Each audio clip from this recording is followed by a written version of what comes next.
match week 11 of the English Premier League. Wow. Burnley versus Everton is the early kickoff. It's 19th versus 8th. Burnley have lost 6 of their opening 9 league games now. We've been talking, Des Corkill, about clubs with glass ceilings. And I know you don't have a lot of sympathy for Burnley. You think they should go now. But they are on the way out, aren't they? They'll fight. They'll be rugged. I'm not a fan. The reason I'm not a Burnley fan is because I don't think they've tried to develop. I don't think Sean Dyche has tried to develop the formation from a solid 4-4-2, lump it up to the centre forward. They've tried the odd winger here and there, but they haven't developed a style of play that has improved themselves. And so I don't think they are worth paying the subscription fee. That is now my rule of thumb for clubs in the top flight, because they get paid such a vast amount of money. There is a duty of care for them to entertain. I know, Craig, I know. You don't agree. But there is that duty of care. So if Burnley aren't going to play ball, then take your ball somewhere else and let somebody else in who will try to play proper football. So if they don't change their style of play, I will say good riddance to bad rubbish. I hope Everton do them. I'm a red, but I hope the Blues do Burnley, simply because of that fact that Everton are now trying to play football. There are a mixed bag of results at the moment. If Burnley continue to just be rugged and solid and difficult to beat, get out of this league. Yeah, they're finding scoring a problem, Burnley. They've only scored 2 goals in their previous 8 games. Everton. Can I come in, Ross? Can I just come in on this? A little bit of sympathy for Sean Dyche, not in terms of the way he plays his football, but the lack of spending power. And this is on the eve of a proposed takeover, £200 million takeover by an American group. And the owner of Burnley is hanging out for this money, and he doesn't want to spend because that's going to come out of his own pocket if he buys players. So he's taking the risk of putting them in the relegation zone by not spending, not buying players, while he waits for this sale to go through. So this is why Sean Dyche has fallen out with his chairman. He's had no money to strengthen the team, hardly bought a player in the window, and it's all about this deal. And the guy wants to pocket the 200 million and say goodbye. So I do feel a little bit of sympathy for Dyche there. But this isn't a new thing, Bob. This is not a new thing. I've been saying this about Burnley since 2017. Yeah. Yeah, and the chairman's got to think, hey, if you're going to sell a championship club next season, what's the point, right? You've got to stay up. Which is a bit, I mean, I did a business degree. What would you do, Ross? Well, I'd buy some players. Let's your money, Ross? Would you spend your money to buy players? To keep my club in the division, yeah. Because I know they're going to be devalued if they get relegated. So it's Burnley. It looks like they need 7 or 8. You'd spend about £50 million of your money. Yeah. Seriously? I'm assuming I've got at least 200-300 million. But yeah, absolutely. I am coming over to your place. Your large yes. Well, I mean, if you own the club, surely you'd want to ensure that they play in the top division, and you have to spend to do that. Even if you don't buy top players, there is the money ball. There are loads of very good promising players who'd love to. They have a great record of, getting players on the cheap and selling them at a very high price. So there is money there. The club have generated a lot of money from TV revenue, from player sales.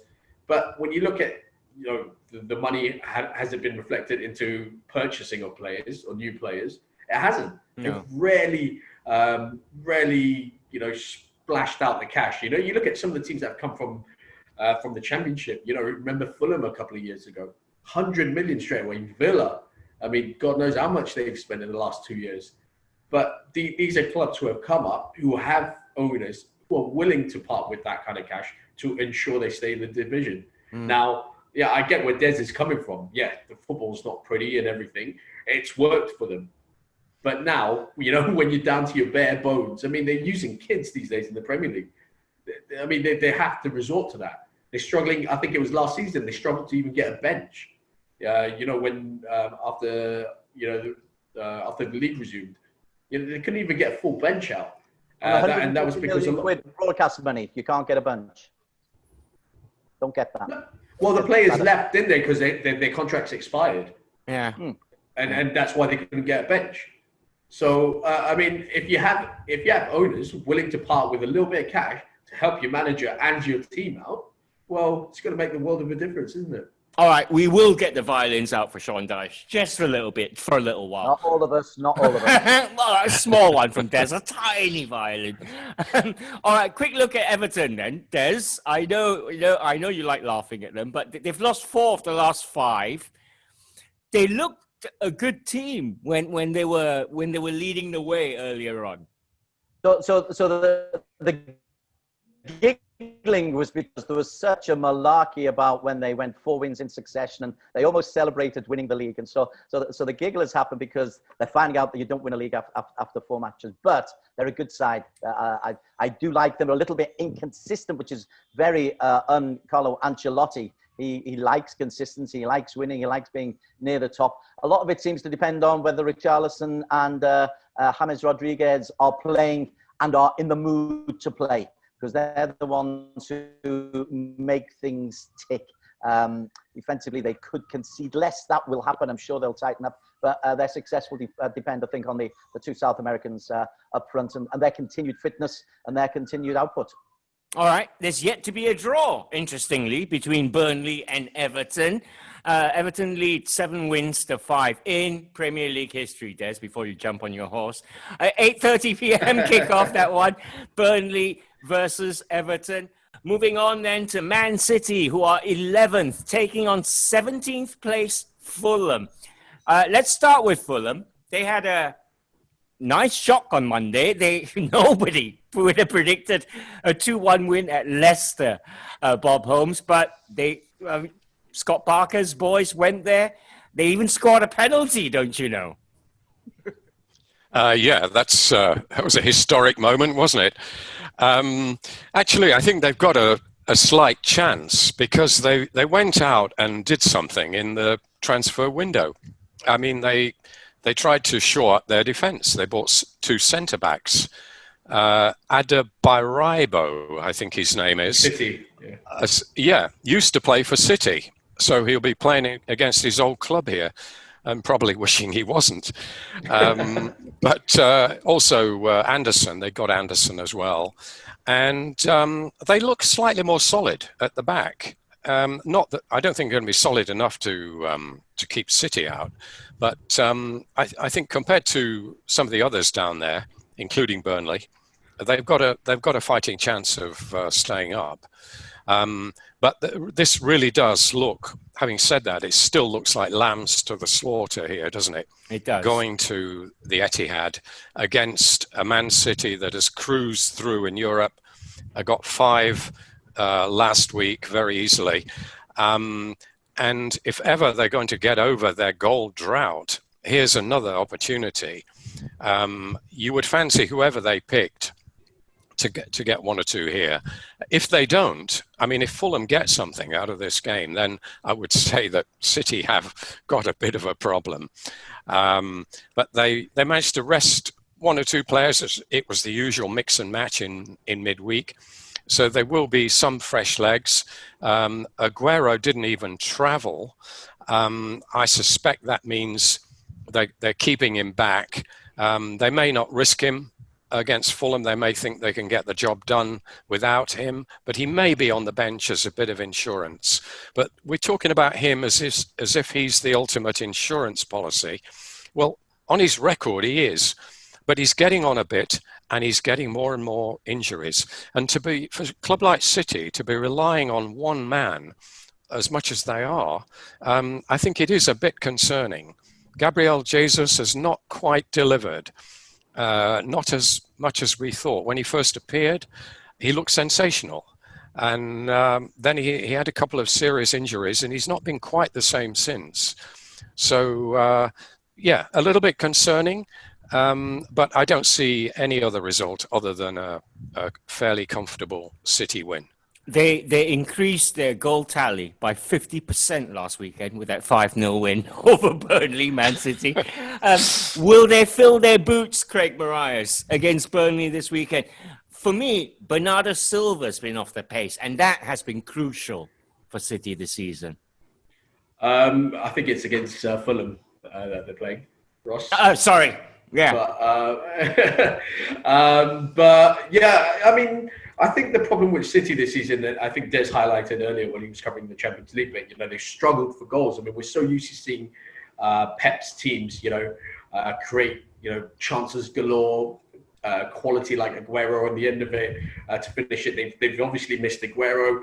As Bob said, you know, Jesus is not right up. But, I mean, Sterling's got off the ball a lot. Silva, like you mentioned, he's been in and out of the team. Phil Foden, who's been arguably the best player so far this season, still can't consistently get into that first 11.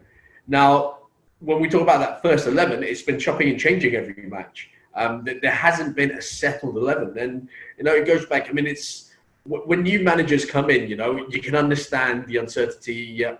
You don't know who his best 11 is. But Pep's been there for what now, 4 years, something like that, 4 or 5 years. You've got to know your players. You've got to know who your best right back is. You've got to know who your best left back is.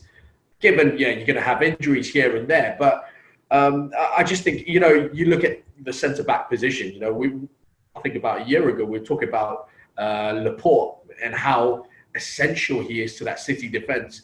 He hasn't played the last 3 matches and he's been on the bench. So I think there's still a lot of like tinkering going on with that. You know, they call it Pep roulette. I mean, you just never know who's going to start. Phil Foden can go away with England, score 2 goals, you know, and 4 days later find himself on the bench. Score midweek in the Champions League, find himself on the bench. There's no consistency. There's no fluidity in that team, and I think that's got a lot of, you know, that's got a lot of reason to it, because that's where City find themselves. You know, they're struggling at the moment, struggling to score goals, and struggling to move up the table. So until that changes, until the players know exactly what they're doing, they're not going to get any sort of consistency, any sort of form really going. Saying that, you know, like the boy said, I just can't see a Fulham upset. I thought Fulham did very well to upset the odds against Leicester early this week, but I mean, you just can't see it again. You just can't. Fulham are looking to register back-to-back Premier League wins for the first time since 2013. Go on, you Fulham. It is a Saturday 11 p.m. kickoff, Man City versus Fulham. Right, West Ham in 5th take on 9th place Manchester United. Yes, you heard me right. West Ham in 5th. Sunday, 1:30 a.m. kickoff this one. The Hammers are up in 5th because on Monday they beat Aston Villa 2-1. And interesting article, Bob Hobbs, I was reading in Football 365 saying, with that win, David Moyes could actually move out of the friend zone with West Ham fans. Yeah, he's got his mojo back, hasn't he? And in most unlikely circumstances. I mean, they were among the favourites to go down, believe it or not. And of course, all the unhappiness with the fans, even though he had saved them from relegation previously, they weren't happy with his appointment because they expected him to condemn them to 0-0 draws at best, and you know, some not very exciting times. But he's actually got the best out of quite a reasonable bunch of players. And he seems to have the team on his side, which he hasn't always had. And there are no mugs. He's 1 or 2 players there quite decent. I think 5th flatters them. I don't think they'll finish 5th. I don't think they'll even get into Europe. But mid-table, I think any West Ham fan would have been very happy if you'd said at the start of the season they're going to finish mid-table. They would have bit your hand off with that. So, and there's possibility of Antonio coming back, isn't there, this weekend? Yeah. He played against Villa. He started. He did start. He didn't play 90 minutes, though, did he? Came off after half time. Yeah. So they're easing him back. He means a lot to them. I think it was quite a discovery putting him up front. He's a guy that can play literally anywhere, but I think he's most effective up front because he's such a powerful guy. He's a handful for any defenders, and he's scored a few goals. So that's being without him hasn't had the effect we thought it would have on West Ham. They've continued to get results. So with him back, who knows what they're going to do? So this could be a test for United, especially the United central defence if he's playing. I think Lindelof and Maguire are going to have their work cut out. So and not to mention David De Gea. So very interesting game. This. What a pity there'll only be 2,000 fans there, because they for this. They might even manage to make a noise in that stadium. But on the issue of fans, I agree with Des about the game generally. And although there's obviously a lot of hunger for the game now, and the fans are desperate to return, and even when it's when they're back to normal, I think when it's full, their grounds will be full for a while, because of the novelty of the game. It's bound to happen. But I do seriously worry about this cheating, turning off fans. I know personally, among my friends, many who don't want to watch the game anymore because of the cheating and VAR mainly, the combination of the two. VAR was supposed to sort out the cheating, but it's not. It's made it worse, if anything. So I think it's worth mentioning that this expected influx of fans, yes, it will happen, but will it last when the novelty has worn off and we see what sort of a game we've ended up with? Yep. Baby steps. 2,000 back first. All right, let's look at Man United then, Craig. United are unbelievably going to try and better their current record of 8 victories on the road. So they're better away from home. Don't talk about their form at Old Trafford. But they're going to this one with a few injury problems. I understand Rashford's got a shoulder injury. Mine goes back to Brian Robson. Last time a Man United player had an important shoulder injury. A bit before your time, maybe, Craig. But tough one. What do you reckon? No, that's all right. I do think he did. Oh, well, he did come off midweek. But he walked straight down the tunnel. He seemed to be walking fine. I think it's just one of those where, United really need to wrap him up in cotton wool, ahead of the next 2 matches. You've got West Ham, you've got a big match against Leipzig on Tuesday.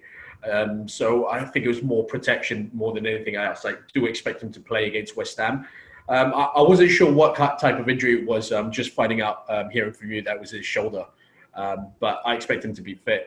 I agree with Bob, with what Bob says. I think it's going to be a good test for that United defence up against Antonio. I think West Ham have improved leaps and bounds since the start of the season. Let's not even talk about the last couple of years, but since the start of the season, remember they had a torrid start, and then obviously David Moyes went off with COVID, and his assistant stepped in and started them on this amazing winning run. I like Jared Bowen. I think he's going to be a real threat as well. He's a very talented player, quick, runs at you. But for me, the man who's improved the most is Declan Rice in the middle of the park. I think he's just improved this game all round. And yes, that comes with playing for England on a regular basis, at international level. But also playing in the Premier League week in, week out. I think he's added a little bit more to his game. I thought when he had Mark Noble alongside him, he was very restricted, very, he's just, win the ball and pass it off 5 yards. There wasn't much to his game. Now we're seeing him impose himself on the team. He's become a real leader with that captain's armband. Yep. I think this is going to be a really, really good match for United. It's going to be a tough match for United. I expect United to continue their away form and get to 9 away wins, but it's going to be tough. I really do think it's going to be tough. Set you up nicely for that. West Ham 5th against 9th place Manchester United, Sunday 1:30 a.m. kickoff.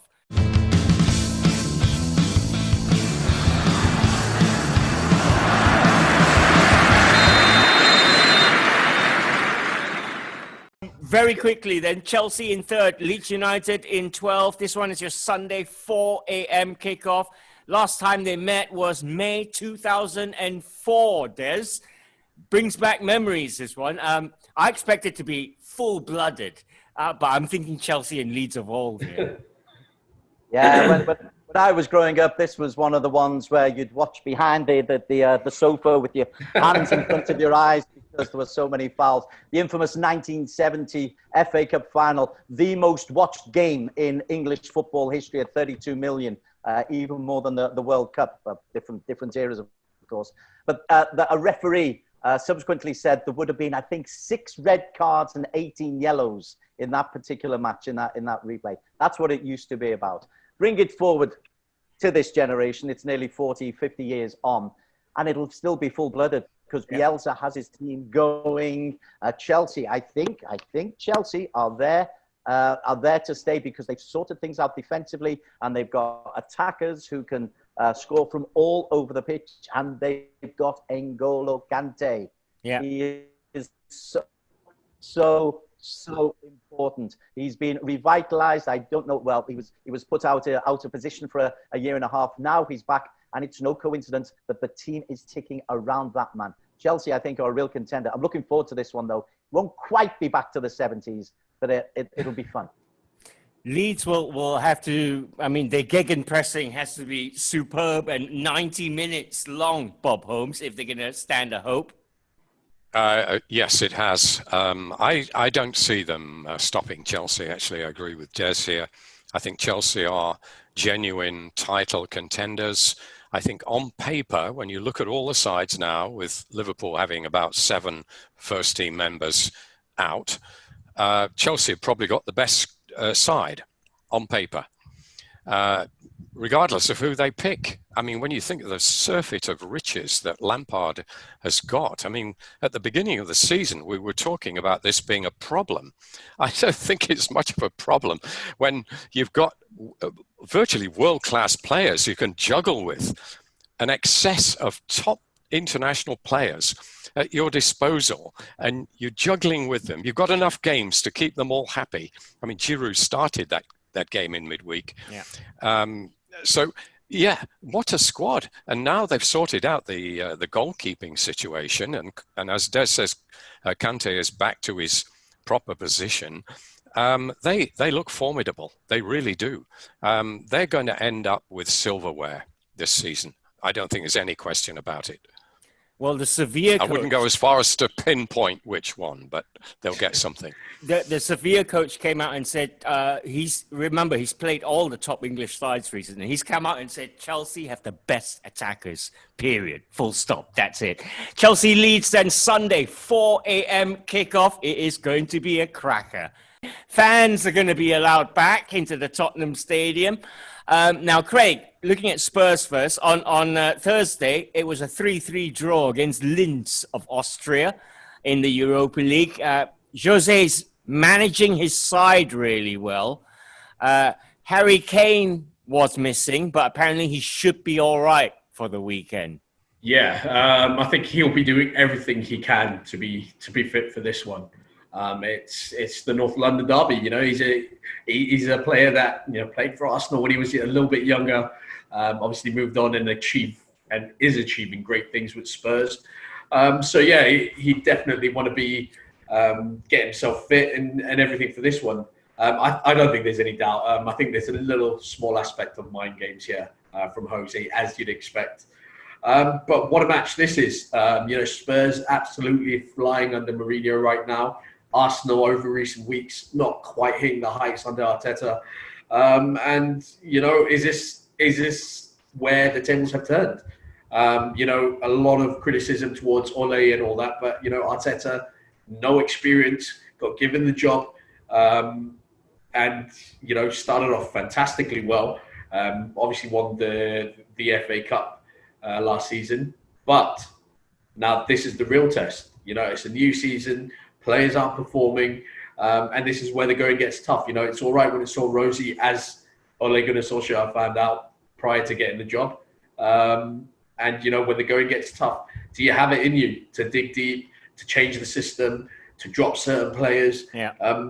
And you know, this is a good test for Arteta. Yes, Arsenal had a good result in the Europa League as well, but you know, Premier League form suggests that they're struggling a little bit, and lack of goals is a big concern. Yeah, absolutely. They need to transfer, Des. They need to transfer that Europa League goal scoring form into their league form. Now, I mean, Craig's absolutely right. This game's massive. If it's another defeat for Arteta, suddenly, question marks. Will he even last the season, etc., etc.? Yeah, come back, Arsene Wenger have been saying that Arsenal are so sure of their identity at the moment. They wear blue for their home games. Did you see that in the Europa League last night? Arsenal, who play in red and white, do not know what colour kit they wear at home games. This, I think, is the opportunity for Tottenham and Jose Mourinho to actually put a dagger into Arsenal, because the difference in confidence levels between the two sides is chalk and cheese. Tottenham have the ability, when Jose lets them off the leash, to score from all over the pitch. Arsenal are reliant upon Aubameyang, or Lacazette got a good one. They scored a couple of nice goals yesterday. But I was an Arteta fan at the start. I thought he'd done things well. I thought they'd got them organised, but then suddenly they haven't. And so I'm not one for calling for people's heads. I'm certainly not. But you're quite right. This could be a distinctive moment. This could be a mid-table Arsenal finish. One personal little point, by the way, of the 2,000 fans going in, I was best man to 3 people in my life. And the lad who I was best man to is a big Tottenham fan, and he's got 2 of the tickets. What? And he will be cheering behind his mask for Tottenham on Saturday. Him and his boy Josh, who did an internship with Malaysia Football League last year. So I hope they do well, and I'm expecting somebody to shout out Malaysia Belay from the Tottenham end. And just on that, Ross, quickly, you know, we've seen it in the past. You know, there have been North London derbies where Spurs have been absolutely flying, going into it as favourites, but Arsenal somehow just managed to come away from it with a win. You know, if there is one match to get their season going, you know, this will probably be it. I don't think neither of the players need motivating for this one. You know, it's such a big one, and I think, you know, you talk about the confidence levels, and yes, it's very low at Arsenal. But just imagine if they win. Just imagine that is the game that, you know, restarts their season. You know, it could work both ways. It really could. But Spurs go into this as massive favourites. They do say throw the form book out when it comes to derbies. Tottenham versus Arsenal is Monday, midnight. That one kicks off.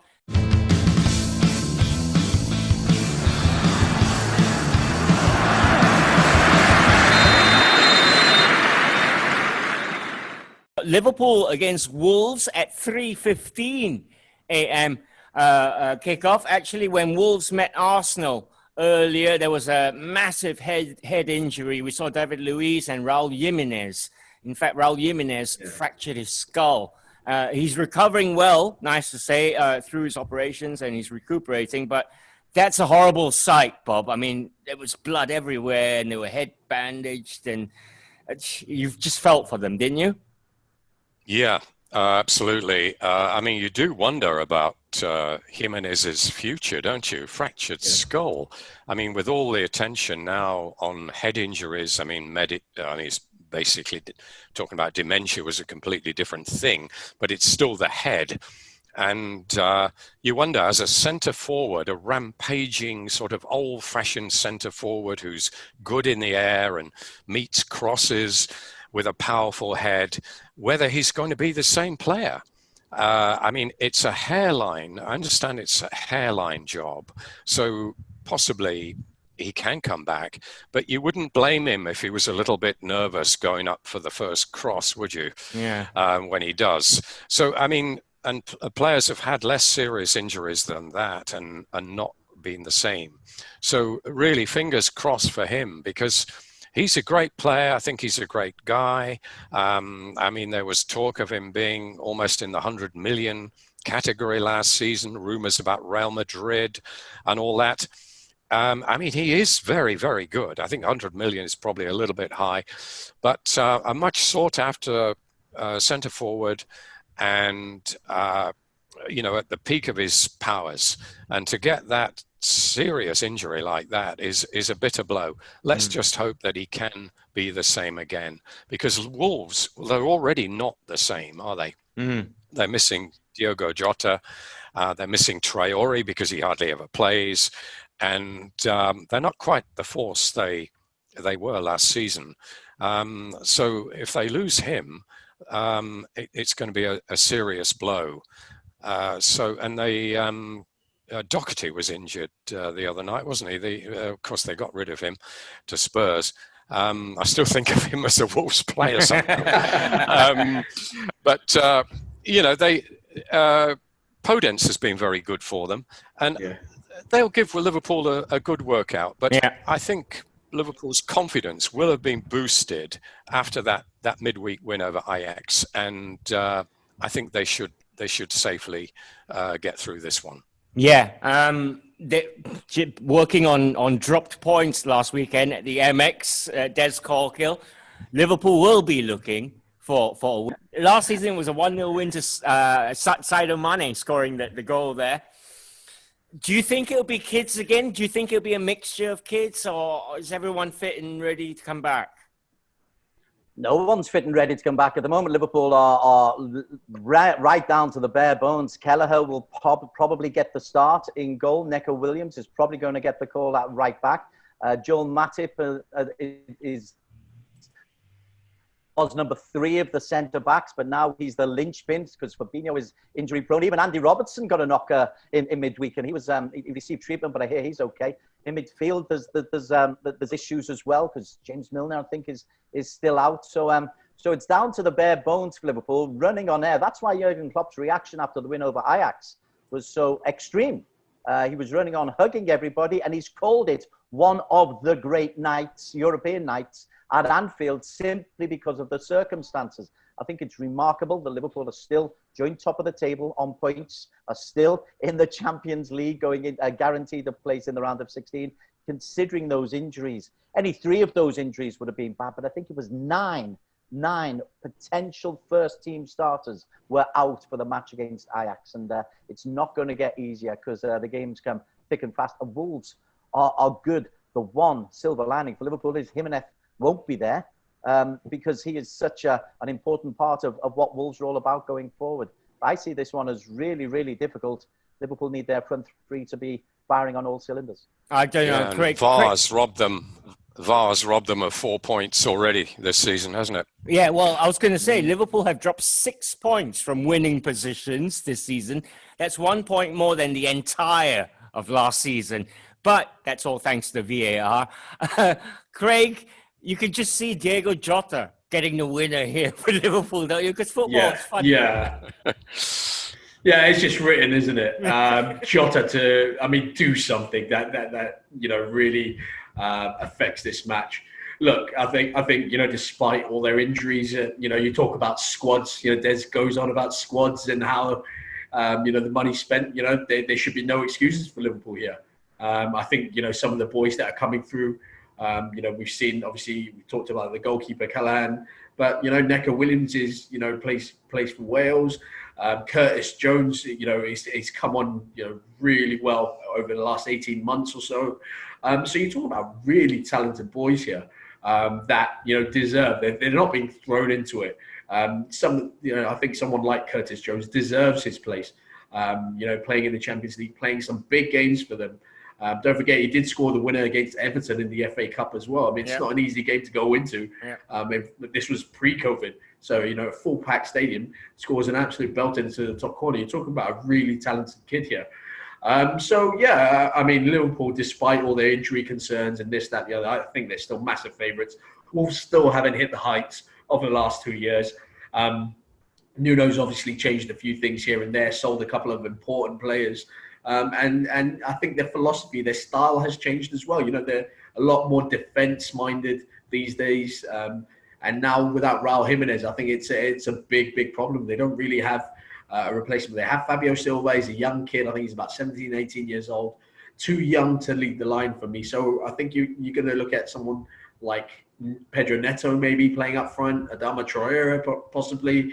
I mean, I think they're really short on options up front. So I think this is a Liverpool win. Then go on, Ross. Jota to score. It all points to a home win. And Liverpool versus Wolves, 3:15 a.m. kickoff. Brighton in 16th take on 6th place Southampton. Tuesday, 4 a.m. kickoff. It's a South Coast derby. Let's look at the home team first. Brighton, hard-fought point against Liverpool. Lucky, I guess, last time out. But they've got Tariq Lamptey back, Bob Holmes, this week. And that's big for Brighton because a lot of good attacking play comes from Tariq Lamptey down that right-hand side. It does. He's so good that we wondered whether Chelsea had let the right player go. But Reece Williams is doing pretty well too. Reece James, sorry. Outstanding talent and a great purchase for Brighton. They do make some astute buys. They never pay big money, but they do pick some decent players, don't they? And we have to mention Danny Welbeck, I think. I mean, his goal scoring record is not very good. In fact, I looked it up and it was even worse than what I thought. I mean, it's not. It's about one in 12 games or something, for a striker. But I mean, he does look the part, doesn't he? I mean, that run last week. Yeah. I mean, great, powerful running and a deft touch at the end, to a layoff. I mean, he's made a difference. He's made an impact there. I mean, he won't get that many goals, but hopefully for Brighton's sake, others will, because he has proved that he's still got it in him. Yeah. I mean, to be a decent sort of Premier League player. In the lower half, but I mean, he was never going to be a Man United striker. So Brighton, with their astute management of Graham Potter, I think they could well survive another season. And this is going to be quite a good game to watch because you've got another very astute manager in Hassan Hüttl at Southampton. Yeah. So it'll be a tactical treat. This. Absolutely.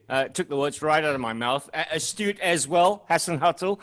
Southampton are going great. In fact, Hassan Hüttl wins 52% of his points for Southampton away from home. They're unbeaten in their last 8 against Brighton in South Coast derbies. They've got the upper hand here, and all this without their talisman up front, Danny Ings. That's some feat, Des Corkill. I'm a little bit mystified by everyone bigging up Southampton. They threw a 2-goal lead against Man United and completely ran out of steam in the last half hour. So, they're doing pretty well, but they're near the top of the table. But they're off the back of a defeat that could be stunning. If you're that good, you beat Man United, wow, things keep on going. If you let it go in such spectacular fashion, and it wasn't unfortunate, United caned them in the second half, then you need to just think, oh, okay, maybe there's a reality check coming in for Southampton because they are without Danny Ings, their 20-goal scorer from last week. They are now a little bit more vulnerable. They do rely on James Ward-Prowse, and he can't pick out 2 set-piece deliveries like he did against United every day of the week. So I think there might be a coming down to earth for Southampton. As for Brighton, you know what? I was just looking at the table. I was astonished to see they've only got 10 points because I really liked the way that they played. Even though the circumstances of the result against Liverpool were fortunate, they played well against Liverpool and probably deserved a point. And I'm amazed to find them so close to the relegation zone. For some bizarre reason, I had them up somewhere mid-table mentally. So I think Brighton for this one to actually just continue a downward trend for Southampton after that United debacle. Yeah, trust Des Corkill to bring someone back down to earth. It's so unlike him. who are you leaning towards, Craig? Southampton or Brighton? Yeah, very rare that I do this, but I'm actually going to go with Des. I know where Des is getting at in terms of looking at Brighton. I've watched probably more Brighton games than I should have this season. And they're good to watch. They are very good to watch. They play good football. They don't make it easy for teams. And obviously, I saw their first match, I think it was against Chelsea. I saw the one against United where they were very unlucky. They were very unlucky against Chelsea. They lost that match, but they played Chelsea off the park. Same with the Liverpool match. I thought they're very unlucky. So they've played well in games. They just can't see out games or close games. And whether it's for the lack of for missing penalties, for missing chances, letting in soft goals, conceding penalties, for one reason or the other, in terms of conceding or finishing a chance, it hasn't really gone for them, and that's why their points haven't really tallied up, and that's why they find themselves where they are. I still think they'll be all right this season. I really do. But something's got to turn around for Graham Potter and Brighton, I think, and I think it'll start this weekend. They're a good footballing team. Des talks about those lower end teams who don't play football. Brighton play football. Yeah. They do, I just feel that they might actually start their season and get some points on the board against Southampton, and then maybe go on a few games run to just get them up the table where I think they should belong. All right, that's your Monday night game. Brighton in 16th, Southampton in 6th, Tuesday, 4 a.m. kickoff. A couple of other matches, just very quickly. West Brom in 18th against Crystal Palace in 15th. Palace boss Roy Hodgson has won 10 of his 24 Premier League matches against clubs he's previously managed in the competition, Des. Anything to say about Roy Hodgson? Absolutely nothing. Sheffield United in 20th against Leicester in 4th. It's a Sunday, 10:15 p.m. kickoff. Jamie Vardy has scored 7 of his 8 Premier League goals this season away from home. He's probably going to find the net because Sheffield United certainly can't. That is your Matchweek 11 Premier League. Many thanks to the guys for helping me preview it. Enjoy the video. Bye for now.